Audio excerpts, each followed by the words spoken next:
Okay, so here we have Rory McIlroy versus Dustin Johnson, two extremely talented golfers, but get the job done in polar opposites ways.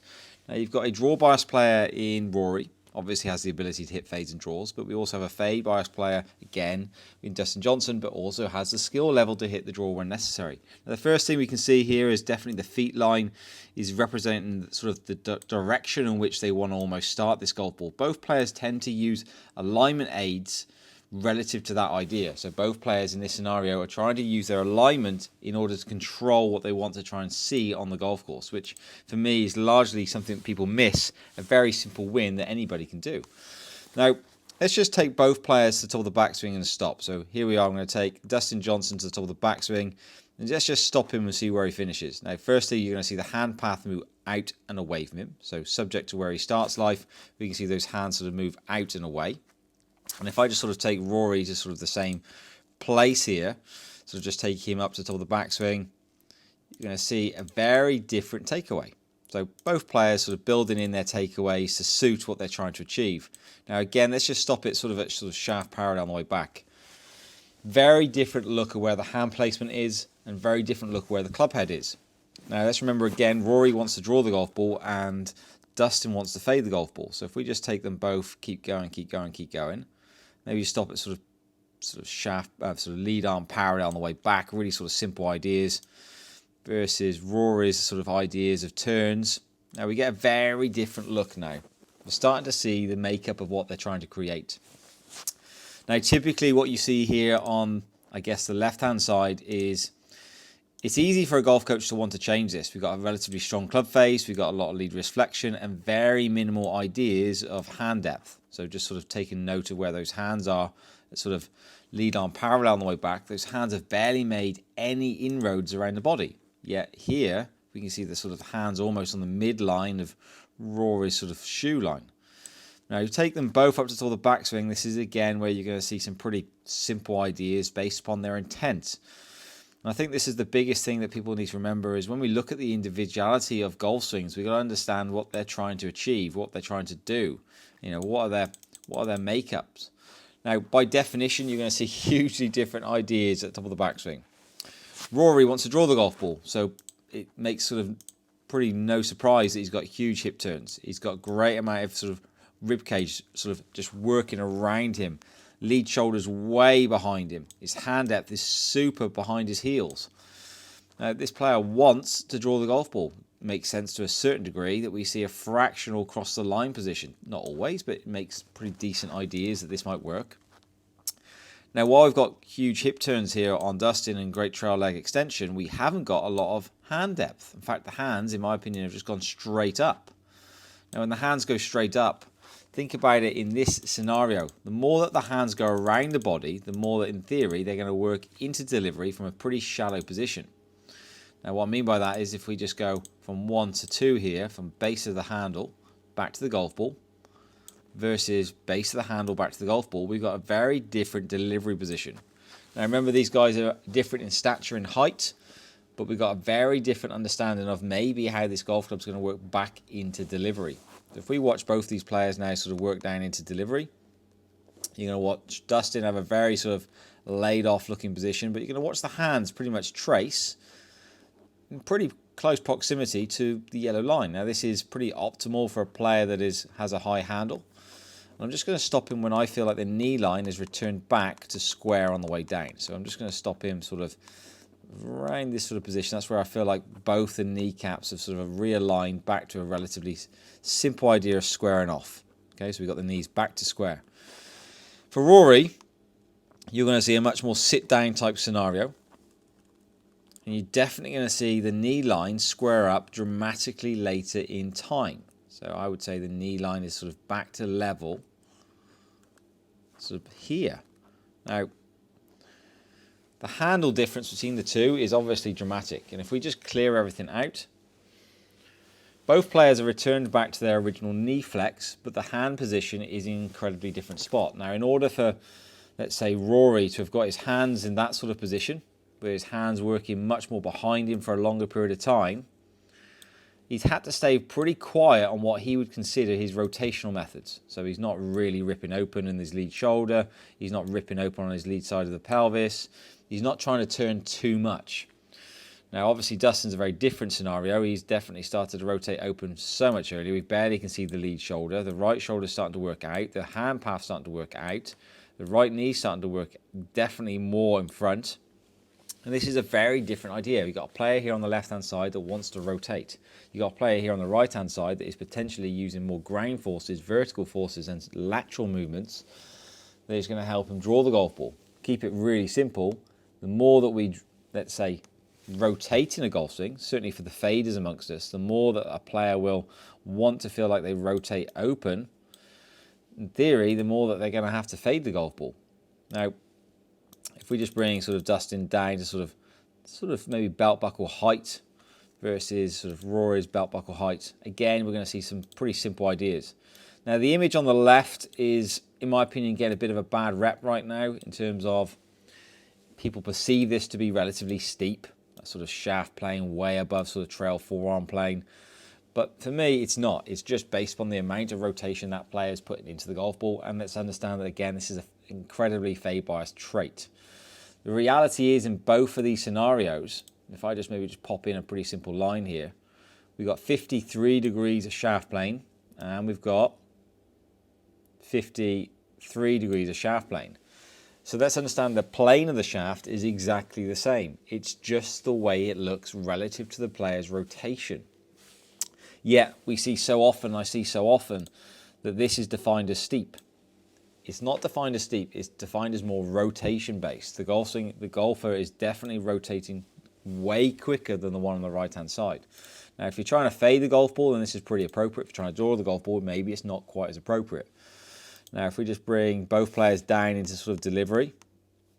So I'm just going to bring Dustin down to sort of shaft parallel, sort of final parallel P6, and see if we can do the same sort of idea with Rory. Again, you're going to see some pretty simple principles based upon the player's intent, right? We've got a player here that wants to fade the golf ball, so we're going to see the hand path work much more out in front of them due to the amount of rotation. So the hands are much more out, and the club is definitely slightly outside the hand plane. Now, Dustin does say on occasion that he struggles with a few pull-based ideas. This is, I would say, pretty appropriate to that idea, but really, really neutral delivery patterns. From a draw bias perspective, we'd see the hand path work less out. There's definitely that occasion of less out. And we're going to see the handle and club head a little more separated, the club head slightly behind the hands. Now, the camera angles are suggestive in these ideas, but they are pretty in principle of what the players are trying to create. You can actually very much see how much more Rory is almost hanging back there. Now, if Rory keeps going, he's going to start and release his body and release his hands. If I just bring DJ down into that delivery position, obviously you're going to see some wildly different concepts here. Now, we haven't once talked about the club face, but if we look at impact, we can see so much more body rotation here on the left-hand side. The pelvis is nearly fully open at this point. Chest relative to verticals is pretty open as well, so let's just give you a measurement on that. These two players get the job done in very different ideas. Okay, and I see so often people just trying to basically copy 2 or 3 principles that is a mixture of both. So we've got about 18 degrees of sort of chest open there on the left-hand side. Very minimal ideas of sort of chest opening here on the left-hand side. So if I do that again, what have we got there? We got, yes, do that again. Apologies, one more time. That's better. Right, so if we do Rory one more time. So Rory's around 10 degrees open with the chest, a little bit less than DJ as we'd expect. Pelvis is opening up, but nowhere near as close, right? Now the reason being is if you take these players to the top of the backswing position, so there's Rory at the top, and there's Dustin at the top. Now you've got very different ideas of lead wrist conditions and club face conditions. So we've got a very sort of hypermobile, non-sensitive, i.e. DJ's not sensitive to this. He doesn't even realise 9 times out of 10 that he's doing this until people talk to him about it. This is not something he's trying to create, lead wrist flexion. This is just natural to his movement. Nor is Rory overly aware of the amount of lead wrist extension he's got in the back of the lead wrist. Now the difference is extreme when you start talking about club faces. The club face here is around 9 degrees versus 54. Now, the reason I've done that in degrees and not open and close is because these players have a different understanding of what they're trying to do in their golf swing. Dustin, by definition, has a more closed club face or a stronger club face at the top of the backswing. Rory, by definition, has a more neutral to open club face. Now, think about that as a very logical sentence. Rory's got an open to, say, relatively neutral club face. DJ has a relatively closed club face. DJ cannot afford to release forearms, cannot afford to, let's say, have a roll release, typical roll release that you might see, more supination, more pronation of the lead forearms on the way through. Definitely can't afford to do that. He's got to stabilize this club face with just unbelievable amounts of rotation. He's got to rotate really well. If he doesn't rotate really well, he's not going to be able to stabilize that club face. Now, obviously being the athlete that he is, he has the ability to do that. Rory has to create power from a different avenue. He doesn't create it from an idea of rotation, but he definitely gets it from verticals pushing out the ground and massive amounts of forearm rotation through the shot. So you're going to see an unbelievable amount of, let's say, passage of the hands and arms rolling on top of each other, which is, again, not a problem. We see so often that this is a problem. But identifying which type of player you are is so important for me. Now, as a result of being fairly close going back, you're going to start to see the club face work pretty different from these two players. So we see two players starting to release from the other side of the arc, and the club faces now are entirely different. Now, remember, Dustin's was pretty close at the top of the backswing. Yet on the way through, we now see a very different club face. The club face is actually, in this world, the club face is probably around 10 degrees open. So we've worked from a shut to open club face. Rory's very neutral in this delivery. Club face sort of sitting on top of the shaft plane. And both players have exited relative to what they're trying to achieve. So if we take both players back, say sort of shaft parallel on the way back, sorry, lead arm parallel on the way down, we're going to see the sort of shaft working from green to red. Now, makes pretty good sense that Rory wants to hit a draw. We see a higher swing plane on the exit. If we take Dustin back and sort of bring him halfway down, again, makes pretty good sense. You're going to see a very different idea of swing plane. Dustin wants to work out slightly lower with an open face to hit a fade. Now, both players are super functional. To be matched up here, we have to understand that both players have had to bring different ideas to the game. Dustin has a much higher hand set, wants to hit a fade, so creating hand depth in the backswing probably isn't a good idea. For someone that wants to hit more fades, often the idea of creating hand depth is more of a, I think, a conversation, a bias from golf coaches. The better faders on the planet certainly don't create a lot of hand depth. Think about where those hands are relative to the golf ball. If I take Rory at the top of the backswing, you've got two very, very different ideas of how the players move. Essentially what we have here on the left-hand side is a player that wants to enforce a fade bias player with very minimal face rotation. So therefore the body has to rotate in a very quick manner. In that scenario, we are probably going to see a slightly more outward hand path and what appears to be a slightly steeper delivery plane. But when you start in check plane, the ideas here are very neutral in what they're trying to deliver. From a draw bias perspective, if you want a full throttle release, get up onto that left-hand side post strike for a right-handed golfer and release those forearms in a dramatic way, then probably lead wrist extension and the club face a little more neutral is going to allow you to do that.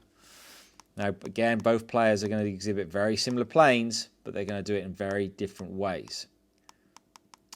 If anybody's got any questions on this, let me know. I'd be interested to hear your thoughts. But both players have the ability to control balance and go through the shot to a defined position. If you gave Rory some of DJ's traits or DJ some of his Rory's traits, both players are going to dramatically struggle to find the golf course.